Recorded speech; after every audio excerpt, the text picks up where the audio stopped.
ইরানকে বলা হয় মিসাইলের খনি। ফাইটার জেটের যুগে ইরান শুধু মিসাইল দিয়ে শত্রুকে বাংকারে লুকাতে বাধ্য করে। আশ্চর্যজনক ব্যাপার হলো এসব মিসাইল ইরানের নিজস্ব তৈরি এবং এগুলো খুব সস্তা। এখন প্রশ্ন হলো, মিসাইলে ইরান কেন এত ভালো? ক্যাপসুলের এই ভিডিওতে 3টি রহস্যের সমাধান করা হবে। 1. ইরানে কত প্রকার মিসাইল আছে। 2. ইরান কিভাবে মিসাইল বানায়। 3. ইরান কিভাবে মিসাইল ব্যবহার করে। শুরুতে দেখে নেওয়া যাক ইরান কিভাবে মিসাইল বানায়। দেশটির সবচেয়ে বড় চালাকি হল শ্যাডো নেটওয়ার্ক বা প্রযুক্তির চোরাপথ ব্যবহার করা।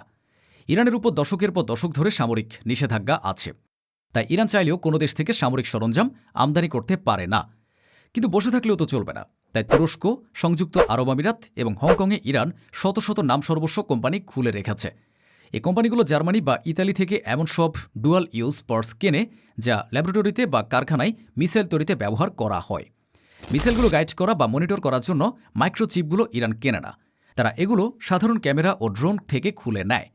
তবে 2026 সালের গোয়েন্দা তথ্য অনুযায়ী ইরান এখন সরাসরি চীন থেকে এসব স্পেশালাইজড চিপস আনছে।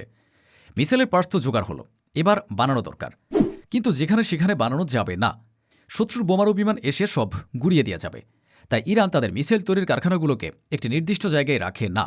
মিসাইলের ইঞ্জিন তৈরি হয় এক শহরে, বডি বা এয়ারফ্রেম অন্য শহরে, আর গাইডেন্স সিস্টেম বা ওয়ারহেড তৈরি হয় অন্য আরেক শহরে।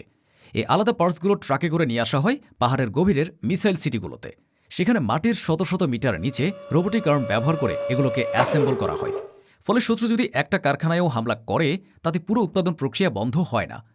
মিসাইল তৈরিতে ইরানের সবচেয়ে বড় কারিশমা হল রিভার্স ইঞ্জিনিয়ারিংয়ে। মানে তারা কোনো নতুন মিসাইল দেখলে সেটাকে স্রেফ কপি করে না, তারা সেটাকে নিজেদের মতো করে অপটিমাইজ করে। উত্তর কোরিয়ার নোডং-1 মিসাইলটি যখন ইরানে আসে, তারা সেটিকে খুলে নতুন ম্যাটেরিয়াল ব্যবহার করে ওজন কমিয়ে ফেলে। এর ফলে একই ইঞ্জিন দিয়ে মিসাইলটি আরও 400 থেকে 500 কিলোমিটার বেশি দূরত্ব যেতে সক্ষম হয়। এভাবে জন্ম নেয় বিখ্যাত মিসাইল শাহাব-3। মানে সম্পূর্ণটা নিজেরা বানালো না, আবার সম্পূর্ণটা কিনলও না, অথচ কার্যকারিতা বেড়ে গেল।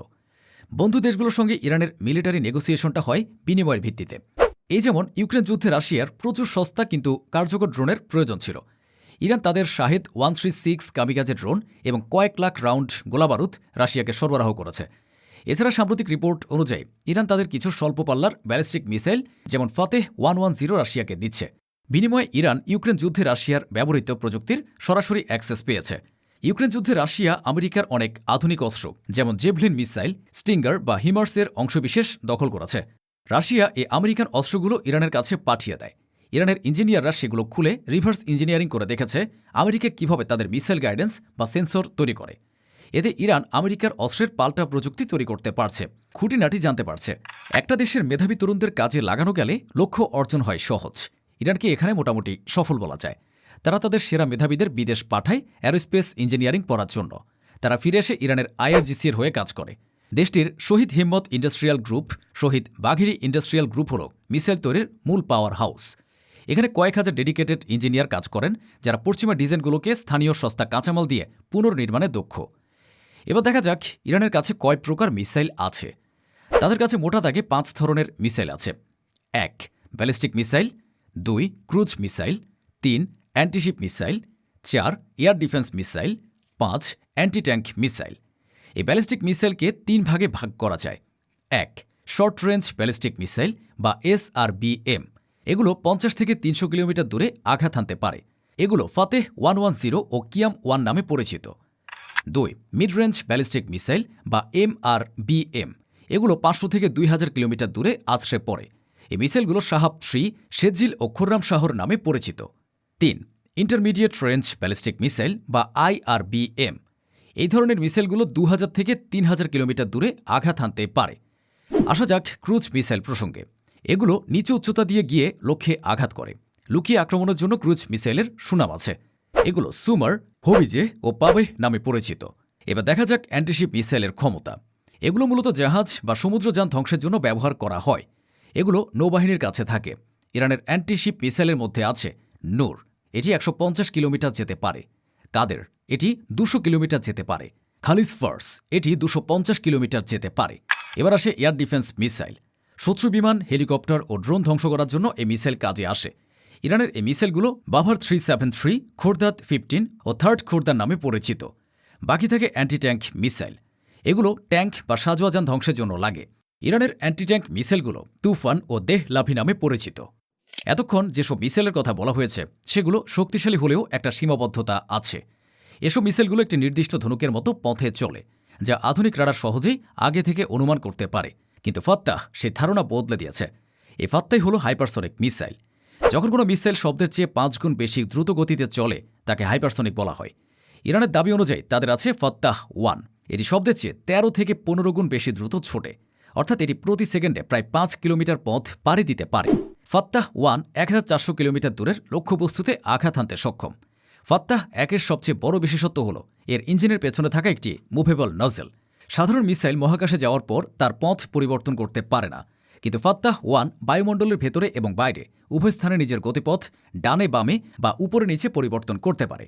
এটি যখন সাপের মতো এঁকে বেঁকে চলে তখন শত্রুর আয়রন ডোম বা পেট্রিয়ট সিস্টেমের কম্পিউটার বুঝতে পারে না মিসাইলটি ঠিক কোথায় গিয়ে পড়বে। ফলে ইন্টারসেপ্টর বা মোকাবিলার জন্য রাখা শত্রুর মিসাইলগুলো লক্ষ্যভ্রষ্ট হয়। শুধু তাই না, ইরানের আছে ফাত্তাহ-2। ইরান এটি 2023 সালের নভেম্বরে আনুষ্ঠানিকভাবে উন্মোচন করে।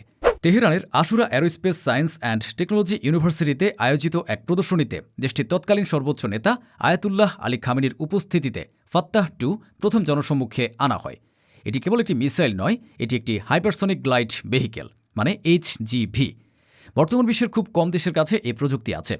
ফাত্তাহ-2 মিসাইল ছোড়ার পর এত দ্রুত লক্ষ্যে চলে যায় যে এত কম সময় কোনো দেশের পক্ষে সাইরেন বাজিয়ে নাগরিকদের নিরাপদ করা বা পাল্টা হামলার প্রস্তুতি নেওয়া সম্ভব নয়।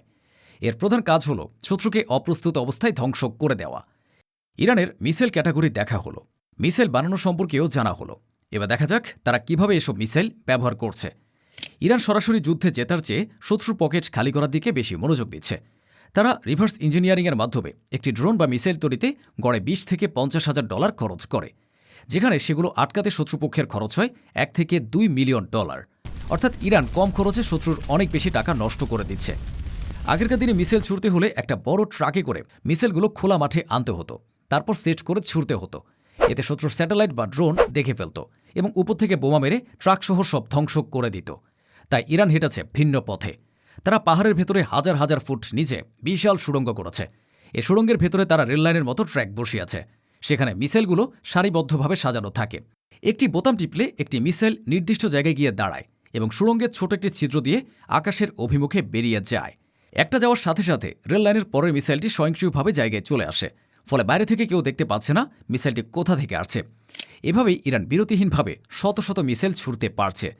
ইরান এখন আর শুধু এককভাবে মিসাইল ছোড়ে না, তারা হাইব্রিড হামলা চালায়। তারা প্রথমে কয়েকশো সস্তা বাজেটের শাহেদ 136 ড্রোন ছাড়ে। এগুলো খুব ধীরে চলে এবং প্রচুর শব্দ করে। উদ্দেশ্য হল শত্রুর রাডারকে ব্যস্ত রাখা এবং তাদের দামি ইন্টারসেপ্টর মিসাইলগুলো খরচ করানো। যখন শত্রুর প্রতিরক্ষা ব্যবস্থা সস্তার ড্রোন নিয়ে ব্যস্ত থাকে তখন ইরান ফাত্তাহ বা খুররাম শাহর মিসাইল ছোড়ে। এটি হল মাস্ট অ্যাটাক বা ভিড়ের সুযোগ নিয়ে মূল লক্ষ্যবস্তুতে আঘাত করা। পশ্চিমা দেশগুলো ইরানের মিসাইলকে জ্যাম করার জন্য মহাকাশের স্যাটেলাইট ব্যবহার করে, কিন্তু ইরান এখন তাদের মিসাইলে ইনার্শিয়াল নেভিগেশন সিস্টেম তথা INS এবং অপটিক্যাল সিকার যোগ করেছে। এর ফলে মিসাইলটি ওড়ার সময় কোনো GPS বা বাইরের সিগন্যালের উপর নির্ভর করে না। এটি নিজের ভেতরে থাকা ম্যাপ এবং নিচের মাটির ছবি দেখে লক্ষ্যবস্তু ছিনে নেয়। ফলে শত্রু শক্তিশালী জ্যামার বা ইলেকট্রনিক যুদ্ধ সরঞ্জামও এই মিসাইলকে পথ থেকে সরাতে পারে না।